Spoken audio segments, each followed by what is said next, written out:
ಪ್ರತಿದಿನ ಊಟ ಆದ ತಕ್ಷಣ ಕಣ್ಣು ಭಾರ ಅನ್ಸುತ್ತೆ, ನಿದ್ದೆ ಬಂದಂಗಾಗುತ್ತೆ ಅಲ್ವಾ? ಇದನ್ನ ನಾವೆಲ್ಲ ಊಟ ಆದ್ಮೇಲೆ ನಿದ್ದೆ ಬರೋದು ನಾರ್ಮಲ್ ಅಲ್ವಾ ಅಂತ ಹೇಳಿ ಬಿಟ್ಬಿಡ್ತೀವಿ. ಬಟ್ ಇದು ಸುಸ್ತಿಂದಾಗ್ಲಿ ಅಥವಾ ಸೋಮಾರಿತನದಿಂದಾಗ್ಲಿ ಬರುವಂತಹ ನಿದ್ರೆ ಅಲ್ಲ. ಇದು ನಿಮ್ಮ ರಕ್ತದಲ್ಲಿ ಸಕ್ಕರೆ ಅಂಶ ಇದ್ದಕ್ಕಿದ್ದ ಹಾಗೆ ಜಾಸ್ತಿ ಆಗಿರುವಂತಹ ಸೂಚನೆ. ಒಳ್ಳೆ ವಿಷಯ ಏನಂದ್ರೆ ಇದನ್ನ ಸರಿ ಮಾಡೋದಕ್ಕೆ ಜಿಮ್ ಅಥವಾ ಡಯಟ್ ಬೇಕಾಗಿಲ್ಲ. ಇದನ್ನ ಕೇವಲ 10 ನಿಮಿಷಗಳಲ್ಲಿ ನೀವು ಸರಿಪಡಿಸ್ಕೊಳ್ಬಹುದು. ಯಾವುದೇ ರೀತಿಯ ಖರ್ಚು ಕೂಡ ಇಲ್ಲ.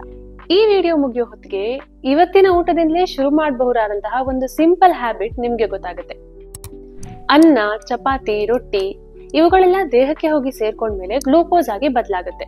ಈ ಗ್ಲೂಕೋಸ್ ಏನ್ ಮಾಡುತ್ತೆ, ರಕ್ತವನ್ನ ಹೋಗಿ ಸೇರ್ಕೊಳ್ಳುತ್ತೆ. ಇದರಿಂದ ರಕ್ತದಲ್ಲಿ ವೇಗವಾಗಿ ಸಕ್ಕರೆ ಅಂಶ ಜಾಸ್ತಿ ಆಗುತ್ತೆ. ಇದನ್ನೇ ಶುಗರ್ ಸ್ಪೈಕ್ ಅಂತ ಕರೀತಾರೆ. ಈ ರೀತಿ ಗ್ಲೂಕೋಸ್ ಜಾಸ್ತಿ ಆದಾಗ ನಮ್ಮ ಪ್ಯಾನ್ಕ್ರಿಯಾಸ್ ಏನಿದೆ ಇದು ಗಡಿಬಿಡಿಯಿಂದ ಕೆಲಸ ಮಾಡೋದಕ್ಕೆ ಶುರು ಮಾಡುತ್ತೆ.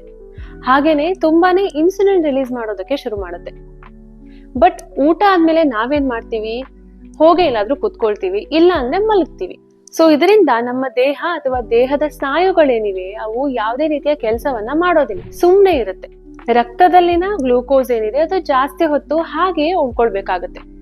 ಇದರಿಂದ ಇನ್ಸುಲಿನ್ ಒಬ್ಬಂಟಿಯಾಗಿಯೇ ಬಹಳ ಹೊತ್ತು ಕಷ್ಟಪಟ್ಟು ಕೆಲಸ ಮಾಡ್ಬೇಕಾಗತ್ತೆ. ಇದೇನೇ ಪದೇ ಪದೇ ಅಂದ್ರೆ ವರ್ಷಗಟ್ಲೆ ಆಗ್ತಾ ಇದ್ರೆ ಇನ್ಸುಲಿನ್ ರೆಸಿಸ್ಟೆನ್ಸ್ ಅನ್ನುವಂತಹ ತೊಂದರೆ ಉಂಟಾಗುತ್ತೆ. ಅಂದ್ರೆ ದೇಹ ಇನ್ಸುಲಿನ್ಗೆ ಸ್ಪಂದಿಸೋದೇ ಕಡಿಮೆ ಆಗುವಂತಹ ಸ್ಥಿತಿ ಶುರು ಆಗುತ್ತೆ. ಇದೇನೆ ಟೈಪ್ 2 ಡಯಾಬಿಟೀಸ್ ಕಡೆ ಮೊದಲ ಹೆಜ್ಜೆ. ಇದಕ್ಕೆ ಪರಿಹಾರ ಏನು ಅಂತ ಹೇಳ್ತೀನಿ. ಬಟ್ ಅದಕ್ಕೂ ಮುಂಚೆ ಈ ಪರಿಹಾರವನ್ನ ಅನುಸರಿಸುವಾಗ ಮಾಡುವಂತಹ ಬಹಳ ದೊಡ್ಡ ತಪ್ಪಿದೆ. ಈ ಒಂದು ತಪ್ಪಿನಿಂದ ಈ ಪರಿಹಾರದ ಪೂರ್ತಿ ಪ್ರಯೋಜನ ಸಿಗೋದಿಲ್ಲ. ಅದ್ಯಾವ ತಪ್ಪು ಅನ್ನೋದನ್ನ ನಾನ್ ನಿಮ್ಗೆ ಸ್ವಲ್ಪ ಸಮಯದಲ್ಲೇ ತಿಳಿಸ್ಕೊಡ್ತೀನಿ. ನಮ್ಮ ಹಿರಿಯರು ಹೇಳ್ತಿದ್ರು ಊಟ ಆದ್ಮೇಲೆ 100 ಹೆಜ್ಜೆ ನಡೀರಿ ಅಂತ. ನನ್ನ ತಂದೆಯವರಂತೂ ಪ್ರತಿನಿತ್ಯ ಊಟ ಆದ್ಮೇಲೆ 100 ಹೆಜ್ಜೆಯನ್ನ ಕಂಪಲ್ಸರಿ ನಡೀತಿದ್ರು. ಆಯುರ್ವೇದದಲ್ಲೂ ಕೂಡ ಈ ಕಾನ್ಸೆಪ್ಟ್ ಇದೆ. ಇದನ್ನ ಅವರು ಶತಪಾವಲಿ ಅಂತ ಕರೀತಾರೆ. ಮಾಡರ್ನ್ ಸೈನ್ಸ್ ಕೂಡ ಈ ಪ್ರಾಕ್ಟೀಸ್ ಅನ್ನ ಪುರಾವೆ ಸಮೇತ ಒಪ್ಕೊಂಡಿದೆ. ನಡೆಯುವಾಗ ನಮ್ಮ ಕಾಲಿನ ಸ್ನಾಯುಗಳು, ಅದರಲ್ಲೂ ಸ್ಪೆಷಲಿ ಕಾಫ್ ಮಸಲ್ಸ್ ಏನಿದೆ ಇದು ಸಂಕುಚಿತಗೊಳ್ಳೋದಕ್ಕೆ ಶುರು ಆಗುತ್ತೆ. ಈ ಕಾಂಟ್ರಾಕ್ಷನ್ ಆಗುವಾಗ ಸ್ನಾಯುಗಳೇನಿವೆ ಇವು ಇನ್ಸುಲಿನ್ ನ ಸಹಾಯ ಇಲ್ದೇನೆ ರಕ್ತದಿಂದ ಗ್ಲೂಕೋಸ್ ಅನ್ನ ಎಳೆದುಕೊಳ್ಳೋದಕ್ಕೆ ಶುರು ಮಾಡುತ್ತೆ. ಅಂದ್ರೆ ಪ್ಯಾನ್ಕ್ರಿಯಾಸ್ ಮೇಲೆ ಯಾವುದೇ ರೀತಿಯ ಒತ್ತಡ ಹಾಕದೇನೆ ರಕ್ತದಲ್ಲಿರುವಂತಹ ಎಕ್ಸ್ಟ್ರಾ ಸಕ್ಕರೆಯನ್ನ ನಮ್ಮ ಸ್ನಾಯುಗಳು ಯೂಸ್ ಮಾಡ್ಕೊಳ್ಳೋದಕ್ಕೆ ಶುರು ಮಾಡುತ್ತೆ. ಇದರಿಂದ ಏನಾಗುತ್ತೆ, ಶುಗರ್ ಸ್ಪೈಕ್ ಆದ್ರೂ ಕೂಡ ಬಹಳ ಬೇಗ ರಕ್ತದಲ್ಲಿರುವಂತಹ ಎಕ್ಸ್ಟ್ರಾ ಸಕ್ಕರೆ ಏನಿದೆ ಅದು ಯುಟಿಲೈಸ್ ಆಗುತ್ತೆ. ನಮ್ಮ ದೇಹ ಅದನ್ನ ಯೂಸ್ ಮಾಡ್ಕೊಳ್ಳುತ್ತೆ. ಒಂದು ರಿಸರ್ಚ್ ನ ಪ್ರಕಾರ ಸಾಮಾನ್ಯವಾಗಿ ದಿನಕ್ಕೊಮ್ಮೆ ವಾಕಿಂಗ್ ಮಾಡೋ ಬದಲು ಊಟದ ನಂತರ ಟೈಮಿಂಗ್ ಇಟ್ಕೊಂಡು ವಾಕಿಂಗ್ ಮಾಡಿದ್ರೆ ನಮ್ಮ ರಕ್ತದಲ್ಲಿರುವ ಸಕ್ಕರೆ ಅಂಶ ಕಡಿಮೆ ಆಗುವಂತಹ ಪ್ರಮಾಣ ಜಾಸ್ತಿ ಅಂತ ಹೇಳಲಾಗಿದೆ. ಪ್ರೀ ಡಯಾಬಿಟಿಸ್ ಇರುವಂತಹ ವಯಸ್ಸಾದವರ ಮೇಲೆ ಮಾಡಿರುವಂತಹ ಒಂದು ಅಧ್ಯಯನದ ಪ್ರಕಾರ ನೀವು ಒಂದು ಲಾಂಗ್ ವಾಕಿಂಗ್ ಮಾಡೋ ಬದಲು 15 ನಿಮಿಷಗಳ ಕಾಲ ಶಾರ್ಟ್ ವಾಕಿಂಗ್ ದಿನಕ್ಕೆ 3 ಬಾರಿ ಮಾಡೋದ್ರಿಂದ ಸಕ್ಕರೆ ನಿಯಂತ್ರಣ ಏನಿದೆ ಅದು ಚೆನ್ನಾಗಿ ಆಗುತ್ತೆ. ನಾನ್ ಹೇಳೋದೇನಂದ್ರೆ ಈ ಶಾರ್ಟ್ ವಾಕ್ ಏನಿದೆ ದಿನಕ್ಕೆ 3 ಬಾರಿ ಮಾಡುವಂತಹ ಶಾರ್ಟ್ ವಾಕ್ ಇದನ್ನ ಊಟದ ನಂತರನೇ ಮಾಡೋದು ಬಹಳ ಉತ್ತಮ. ಇನ್ನು ಆ ದೊಡ್ಡ ತಪ್ಪು ಏನು ಅಂತ ನೋಡೋಣ. ಬಹಳ ಜನ ವಾಕಿಂಗ್ ಅಂದ್ರೆ ವೇಗವಾಗಿ ಥ್ರೆಡ್ಮಿಲ್ ನಲ್ಲಿ ಓಡಿದ ಹಾಗೆ ಮಾಡ್ಬೇಕು ಅಂತ ತಪ್ಪು ತಿಳ್ಕೊಂಡಿದ್ದಾರೆ.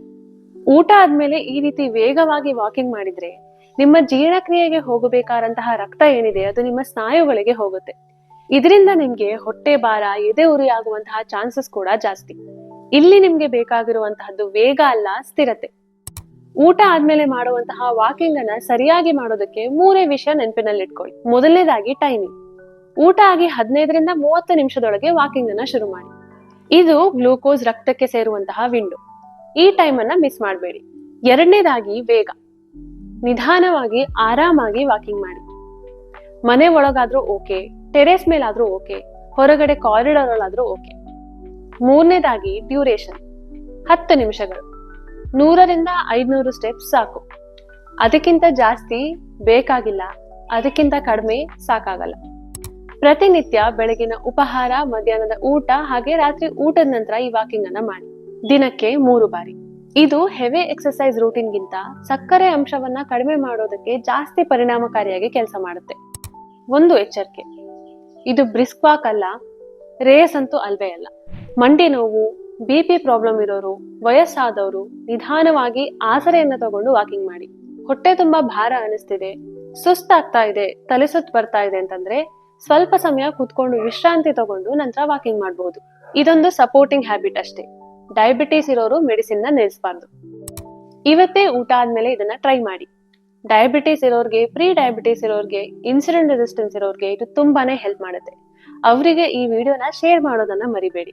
ನನ್ನ ಮುಂದಿನ ವಿಡಿಯೋದಲ್ಲಿ ಡಯಟ್ ಮಾಡ್ದೇನೆ ಹೊಟ್ಟೆ ಕೊಬ್ಬನ್ನ ಕರಗಿಸುವಂತಹ ಒಂದು ಸ್ಮಾಲ್ ಟ್ರಿಕ್ ಅನ್ನ ಹೇಳ್ಕೊಡ್ತೀನಿ. ಮಿಸ್ ಮಾಡಬೇಡಿ.